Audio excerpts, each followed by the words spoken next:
शहजाद हुसैन भट्ट साहब, वो अपने मुंह से उन्होंने कहा कि जी 25 अक्टूबर तक, 25 अक्टूबर है रिटायरमेंट डेट चीफ जस्टिस काजी फायज ईसा साहब की। बिलावल अपने मुंह से ये बात कर, जो मौजूदा चीफ जस्टिस पाकिस्तान, मौजूदा चीफ जस्टिस पाकिस्तान है, और उनके बारे में बिलावल साहब खुद ये बात कर रहे हैं, बनफ्से नफीस बता रहे हैं कोर्ट रिपोर्टर्स को बुला के कि 25 तक का हमारे पास टाइम है, उसके बाद अगर लेट हुआ तो फिर अदलिया जो है ना वो हमें आगे से उसमें रुकावटों का सामना करना पड़ सकता है। तो इससे तो बड़ा सीधा सा फिर प्लान नहीं नजर आ जाता हुकूमत का। जो अफवाहें या खबरें गर्दिश कर रही हैं कि काजी साहब को उस कोर्ट का जो एक आईनी कोर्ट बनानी है उसका चीफ जस्टिस बनाना है। बाजवा साहब आप दुरुस्त कह रहे हैं, लेकिन ये 63A वाली जो बात है, मैं समझता हूं पहले आसान जबान में हम दोनों को कर लेनी चाहिए कि 63A जो है, ये इसका मतलब ये है आसान जबान में कि जो रुकन कौमी असेंबली है उसका जो वोट है वो डी सीट हो जाएगा अगर जहां से मुंतखब होकर आया है। अगर वो किसी को दूसरे को डालेगा, नून लीग को डाल देगा, PTI का बंदा, तो फिर वो फारग हो जाएगा। अच्छा, सबसे पहले हमें यह देखना होगा बाजवा साहब कि इस वक्त ऐवान में हुकूमत को जो लड़ाई चल रही है 2/3 अक्सरियत, 2/3 मेजोरिटी। अच्छा, 2/3 मेजोरिटी के हवाले से अगर देखें तो 336 अरकान है इस वक्त कुर्सियों पर बैठे हुए रुकने कौमी असेंबली। 224 हों तो फिर बनेगा 2/3 मेजोरिटी। अब हुकूमत के पास इस वक्त जो मैंने वेब चेक की है उनकी 215 का फिगर आया है, यानी कि मजीद 9 अरकान कम है हुकूमत के पास। ना बिलावल कर सकता है, ना नवाज शरीफ साहब कर सकते हैं, जब तक के फजलुर रहमान साहब के 8 अफराद ना हो।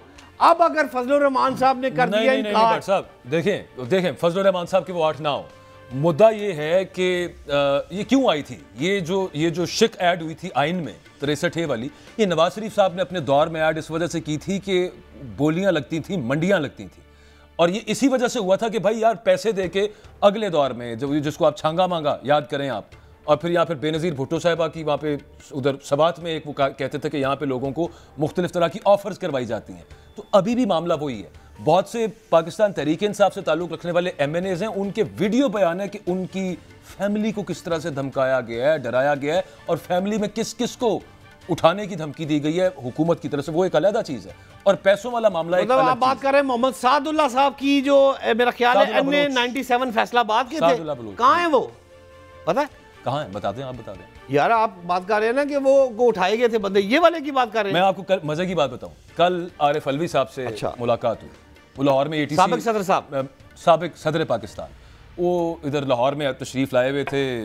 पाकिस्तान तहरीक इंसाफ के एजाज चौधरी साहब और यास्मीन राशिद साहिबा और दीगर के जो ATC में केसेस थे, उस हवाले से वो ये कहने लगे, बकौल उनके वो कहने लगे कि मेरे तक जो खबर पहुंची है, हमारे पार्टी के जो लोग बता रहे हैं, एक एक बंदे को 53 करोड़ रुपए की पेशकश। किन बंदों को? आप उनकी पार्टी के बंदों को, जो लोग पार्टी के लोग उनको बताते हैं कि जनाब हमें इतने पैसों की ऑफर हुई है कि आप वोट अपनी पार्टी बोल रहे हैं। माजरत के साथ वो इंतहाई काबिल एहतराम है, जरूरत ही नहीं है बाजवा साहब। अगर आप मुझे इजाजत दें तो वही तो मैं आपको साबित कर रहा था, मैं वहीं से शुरू कर लेता हूं। अच्छा, उन बंदों की जरूरत नहीं है आप ये कह रहे हैं? नहीं जी नहीं, मौलाना फजल रहमान की बात जो मैं कर रहा था, मौलाना 8 अरकान उसके, एक आजाद अरकान मिल जाए तो 224 हो गए पूरे। अब आप ये कह लें कि मौलाना फजल रहमान नहीं मानता। हाँ। अगर मौलाना फजल रहमान साहब नहीं मानते तो 9 अफराद कम हो गए, 5 और 4 9। अब 9 अफराद कम होंगे तो मुस्लिम लीग नून के एक बड़े बंदे से मेरी बात हुई है, मैं कहा यार खबर तो दो गई। वो ये नाम देता है मुबारक ज़ेब बाजोड़, आजाद रुके हुए हैं, MNA हैं, और वो इस वक्त आजाद रुकने कौमी असेंबली है। लेकिन मुबारक ज़ेब को बना लिया पाकिस्तान तहरीक इंसाफ ने। दे दें, आज पूरी आपकी खबर में ब्रेक कर रहा हूं। वो ये कहते हैं दूसरे औरंगजेब खिची, NA 159 विहाड़ी, तीसरा नाम असलम गुम्मन सियालकोट, चौथा नाम उस्मान अली साहिवाल, पांचवा नाम जहूर हुसैन कुरैशी खानेवाल।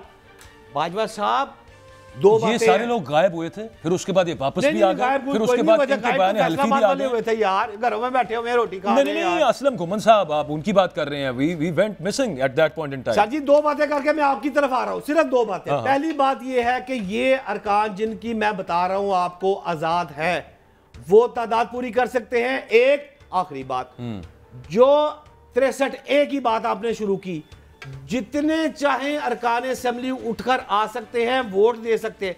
यानी यहां तो पर हमारा कंसेंसस होना चाहिए कि 2 तारीख अक्सरियत रोकने में कोई नाकामी नहीं हो सकती। बात यह है कि नहीं एग्री। बात यह है कि एक पाकिस्तान तहरीक इंसाफ के जो लोग हैं ना, जो डिफेक्ट करके अपनी पार्टी पॉलिसी के खिलाफ वोट देंगे, उनको हुकूमत ये कहती है कि किसी का ज़मीर भी तो जाग सकता है, और वो अपने ज़मीर की आवाज़ पे, चूंकि हम ये जो तरामीम लेके आ रहे हैं ये सियासत के लिए हैं, ये हमारे कुछ ज़ाती मकसद के लिए नहीं है, इससे पाकिस्तान हम बेहतर होगा, तो पाकिस्तान तहरीक इंसाफ के कुछ ऐसे लोग हैं जो अपने ज़मीर की आवाज़ पर ये वोट देंगे। लेकिन दूसरी तरफ की बात एग्जैक्टली आपको फिगर की है, अदरवाइज जो बात है सच की बात है, वहां तक मैं आपके साथ हूं। बात यह है कि दूसरी तरफ किसी का ज़मीर नहीं है, से चलाने की जरूरत है बाजवा साहब। हुजूर वाला दूसरी तरफ किसी का ज़मीर नहीं है। पीएमएलएन में से किसी का ज़मीर ये नहीं जागता कि उसको ये लगे, इतने सारे 224 लोगों 221 लोगों में से, कि भाई ये मेरा नहीं ख्याल कि ये मामला ठीक है, मैं मानता हूं उधर से ज़मीर खड़ा हो जाए, जाग जाए। पहले हम जाते थे रेडी वाले के पास, मैं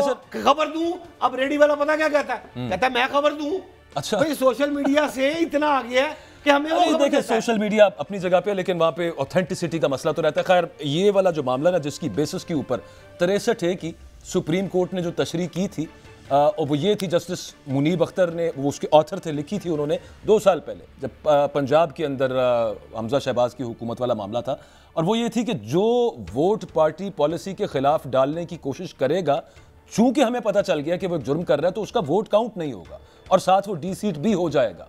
तो इस पर बड़ा गुस्सा था, क्योंकि इसी की वजह से पंजाब और केपी की असम्बलीज जो थी वो डिसॉल्व कर दी थी इमरान खान साहब ने, और फिर कहा जाता है कि, कहा नहीं जाता, नज़र ही यूँ आता है कि उसकी वजह से एक केओस जो क्रिएट हुआ था पॉलिटिक्स के अंदर। खैर, वो अब जो फैसला रिवर्स हो गया है, और ये कि वोट काउंट हो जाएगा, फिर उसके बाद बंदा डी सीट होगा, दोबारा इलेक्शन लड़के वो फिर पार्लियामेंट में आ सकता है।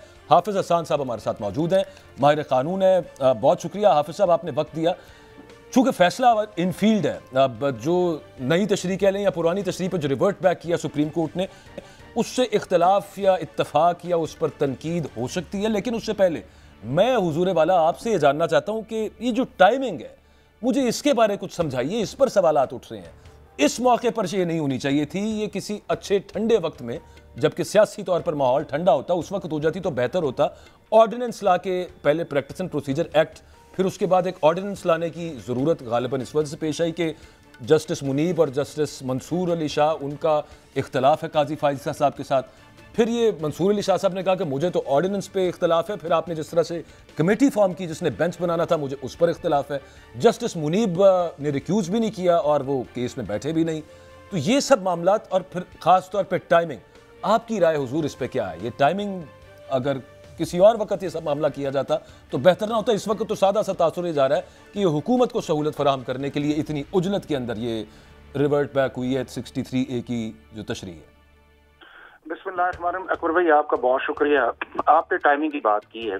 अब ये जो केस जब सुप्रीम कोर्ट ऑफ पाकिस्तान के अंदर फर्स्ट टाइम इनिशिएट हुआ था, उस वक्त भी बड़ी एक टाइमिंग एक इम्पॉर्टेंट फैक्टर था, और टाइमिंग फैक्टर ये था कि 8 मार्च 2022 को फॉर्मर प्राइम मिनिस्टर के खिलाफ पीडीएम की गवर्नमेंट ने आर्टिकल 95 के नीचे एक vote of no confidence move किया।